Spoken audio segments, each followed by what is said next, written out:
আসসালামু আলাইকুম প্রিয় স্বপ্নবাস ভর্তি যোদ্ধারা।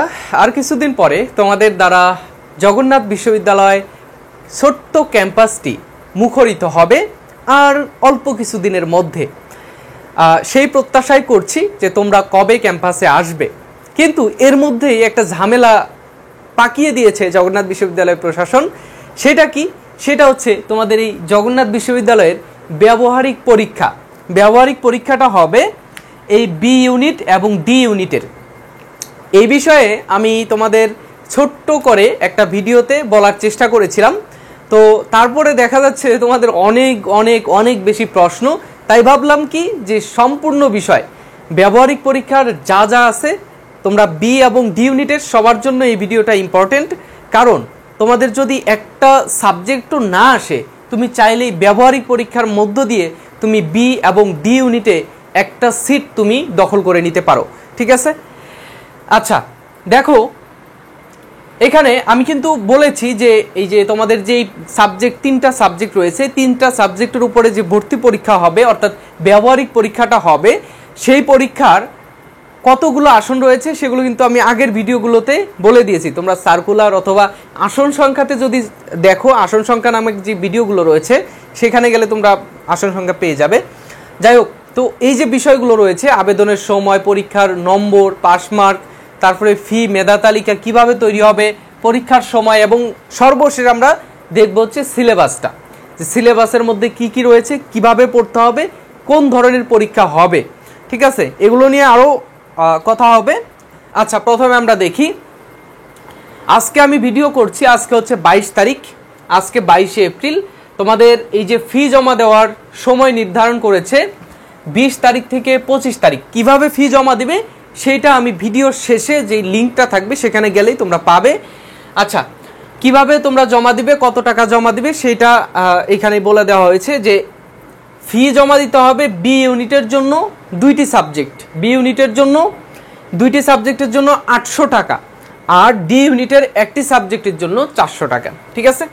আচ্ছা, পরীক্ষার নম্বর, এটা যদি আমরা সার্কুলারের মধ্যে দেখি, আমাদের যে প্রথমে জগন্নাথ বিশ্ববিদ্যালয়ে যে সার্কুলার দিয়েছিল সেই সার্কুলারের মধ্যে যদি দেখি, পরীক্ষার নম্বর এখানে দেওয়া রয়েছে 50 নম্বরের পরীক্ষা হবে।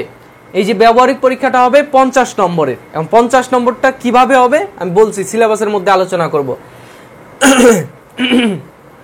এরপরে হচ্ছে পাস মার্ক। পাস মার্ক হচ্ছে 20, 50-এর মধ্যে তোমাকে 20 মার্ক পেলে তুমি পাস করবে। 20 মার্ক পেলে তুমি কৃতকার্য হবে এবং তোমার সেই মেধা তালিকা প্রকাশ করা হবে। ঠিক আছে?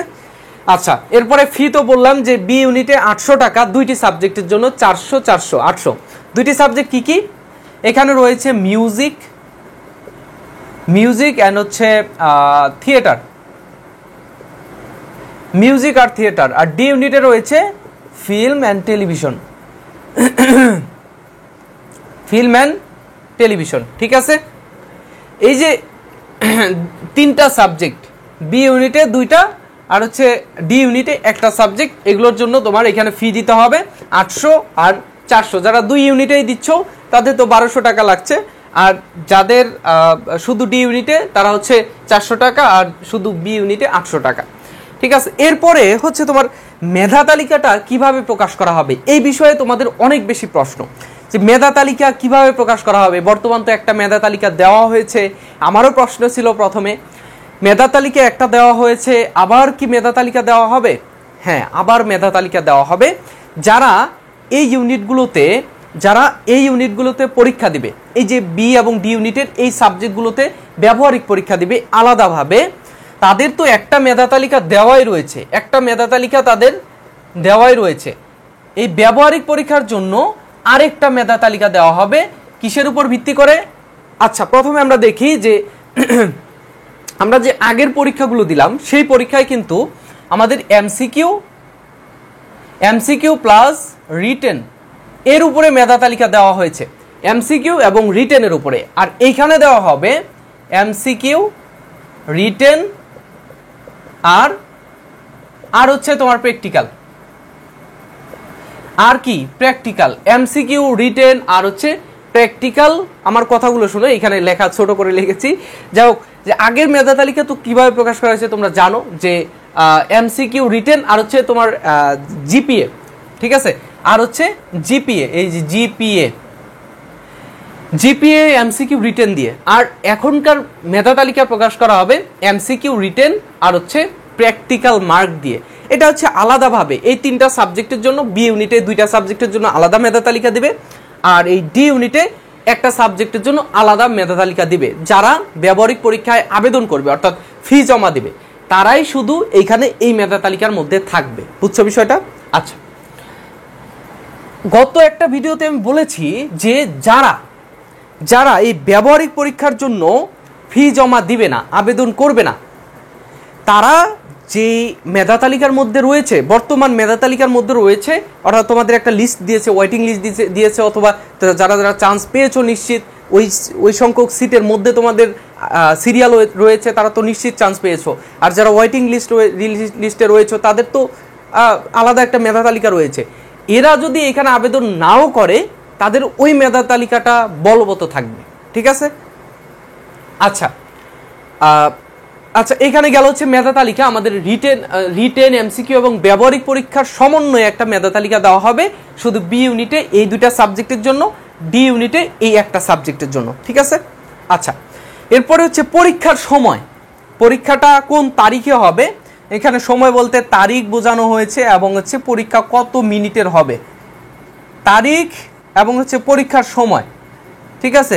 পরীক্ষার সময় ও তারিখ এটা এখন পর্যন্ত জগন্নাথ বিশ্ববিদ্যালয় বলেনি যে এই তারিখে পরীক্ষা হবে, এই এত মিনিট সময় পরীক্ষা হবে। এটা পরবর্তীতে তোমার নোটিশ দিয়ে জানিয়ে দিবে। আপাতত তোমাকে এই ফি জমা দেওয়ার জন্য একটা ডেট দিয়েছে, সেটা তুমি জমা দিলেই হয়তো এই ডেটটা চলে গেলে, আজকে 22 তারিখ, 25 তারিখের মধ্যে যখন তোমার 25 তারিখের মধ্যে যখন সবাই অ্যাপ্লাই করবে, তারপরে তোমাদের একটা ডেট দেওয়া হবে যে এই তারিখে ভর্তি পরীক্ষা হবে, এই ব্যবহারিক পরীক্ষা হবে এবং এই সময়ে মানে এত মিনিটের মধ্যে তোমাদের পরীক্ষা হবে। এখন আসি আমরা সিলেবাসে।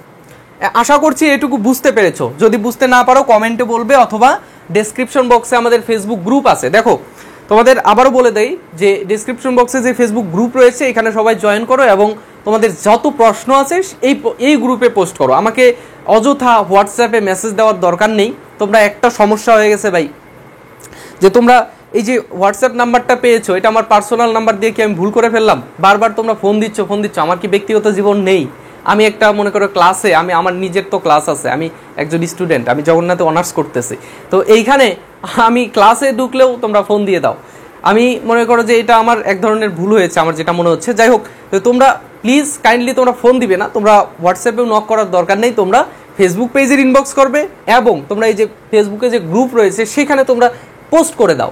আমি না হয় আমার আরও তোমার মডারেটর থাকতে পারে, তারা তোমাকে অ্যান্সার করবে, কোনো সমস্যা নেই তো, ঠিক আছে? আচ্ছা, দেখো এখানে মেধা তালিকা এটা অনেক বড় হয়ে গিয়েছে, যার কারণে আমি এখানে মুছে দিলাম। দেখো সিলেবাসটাতে কি রয়েছে। তোমাদের একটা প্রশ্ন হচ্ছে, আমাদের এখানে কি লিখিত পরীক্ষা হবে? লিখিত পরীক্ষা হবে নাকি আমাদের মৌখিক পরীক্ষা হবে? না, এই তোমরা এই জিনিসটা বলে থাকো, লিখিত নাকি মৌখিক। দেখো সাবজেক্টগুলো আগে তোমাকে দেখতে হবে। লিখিত পরীক্ষা এটার দিকেও তোমাকে দেখতে হবে। কেমন? যে সাবজেক্ট আমার কি, মিউজিক প্লাস থিয়েটার, না থিয়েটার।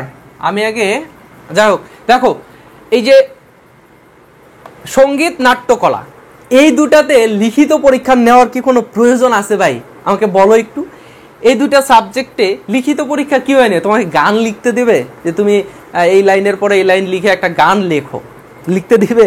মোটেও না। তোমাকে হয়তো একটা লাইন তোমাকে বলতে বলবে, অথবা একটা তোমার ফেভারিট একটা গান, সেই গানের 2টা কলি তোমাকে বলতে বলবে। মনে করো যে এরকম বললো যে একটু গান শোনাও তোমার পাশের জন্য, জগন্নাথের জন্য একটা গান শোনাও। যাই হোক, আমি কিন্তু গান টান পারি না, কিন্তু তারপরে তোমাদের একটা গান শোনানোর চেষ্টা করেছিলাম, ইসলামিক সঙ্গীত, ঠিক আছে? তোমাদের মোটিভেশনের জন্য, তোমাদের যেদিন রেজাল্ট দিল তারপরে, ঠিক আছে? তোমরা শুনে নিও, চ্যানেলের মধ্যে আছে। তারপরে তোমরা আমাকে রেটিং দিবে যে আমার ওই গানে 10-এর মধ্যে কত দেওয়া যায়, ঠিক আছে?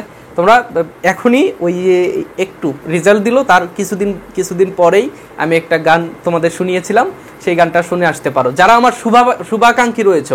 আর যারা তোমরা আমাকে পছন্দ করো না, দরকার নেই ভাই, তোমরা রেটিং এমনিতেই নেগেটিভ রেটিং দিবে। দেখো, লিখিত পরীক্ষা কেন হবে? লিখিত পরীক্ষার কোনো দরকার নেই। এইখানে তোমাকে গান তোমাকে গাইতে বলবে, আমার যেটা মনে হচ্ছে আর কি, আমি এটা কনফার্ম না, কিন্তু গান গাইতে বলতে পারে। আবার এরকম প্রশ্নও করতে পারে থিওরিটিক্যাল, যে যারা রয়েছে তোমরা এই সাবজেক্টে ভর্তি হতে চাও, যারা তোমাদের এই সাবজেক্টগুলোতে ভর্তি হয়, তোমার কিছু পরিচিত যদি কেউ থাকে, তাহলে অবশ্যই তোমাকে এখানে তার কাছ থেকে একটু পরামর্শ নিতে হবে যে ভাইয়া বা আপু, আমাদের এইখানে মৌখিক অথবা আমাদের ব্যবহারিক পরীক্ষা রয়েছে, এখানে কীরকম প্রশ্ন আসে। তোমরা তোমাদের পরিচিত কেউ থাকলে তোমরা করতে পারো, ঠিক আছে? আচ্ছা, অথবা তোমরা আমার যে গ্রুপটা রয়েছে সেই গ্রুপের মধ্যে গিয়ে পোস্ট করবা, যে পরিচিত যদি কেউ ওই ডিপার্টমেন্টে থাকে আমি মেনশন করব, অথবা সেই এসে তোমাকে অ্যান্সার করবে। অনেকেই রয়েছে, জগন্নাথের অনেকেই রয়েছে এর মধ্যে। তারপরে থিয়েটার, এইখানে তোমাকে অভিনয় করতে বলতে পারে। আর স্বাভাবিকভাবে বলে, আমার তো একটু হলেও অভিজ্ঞতা রয়েছে, অভিজ্ঞতা বলতে আমি শুনেছি বা দেখেছি, অভিনয় করতে বলতে পারে, অভিনয় করতে বলে যে থিয়েটার তুমি নাট্যকলায় ভর্তি হবে, তুমি মেঘবেতের এই চরিত্রটাকে তুমি একটু অভিনয় করে দেখাও, অথবা খুব পরিচিত কোনো নাটকের অংশ তোমাকে অভিনয় করে দিতে বলতে পারে, যে বা হুমায়ুন আহমেদের তোমার কোনো একটা নাটকের বা তার যেই উপন্যাসের উপর ভিত্তি করে যেই নাটকগুলো করা হয়েছে সেগুলোর একটা অভিনয় তোমাকে করতে বলতে পারে, যেটা সবাই জানে, সবাই বুঝে বা সবাই দেখেছে এমন কোনো চরিত্র। তারপরে এটা হচ্ছে তোমার মৌখিক পরীক্ষাই বলা চলে, বা এটা এখানে ব্যবহারিক পরীক্ষা যেটা। আর লিখিত পরীক্ষা না হওয়ার কারণ এটাই যে লিখিত পরীক্ষা তো তোমাদের এর আগের পরীক্ষাগুলোতে হয়েছে, এর আগের পরীক্ষায় তো লিখিত পরীক্ষা তোমরা দিয়েছো, তাই না? এমসিকিউ লিখিত দিয়েছো, যার মধ্য দিয়ে কিন্তু তোমরা একটা মেরিট লিস্ট পেয়েছো। সো এইখানে কিন্তু তোমার লিখিত হওয়ার সম্ভাবনা খুবই কম, ঠিক আছে? আচ্ছা, এরপরে কি কি সাবজেক্টে, যে মিউজিক, থিয়েটার আর হচ্ছে ফিল্ম অ্যান্ড টেলিভিশন। এরপরে আসে হচ্ছে film and television, film and TV.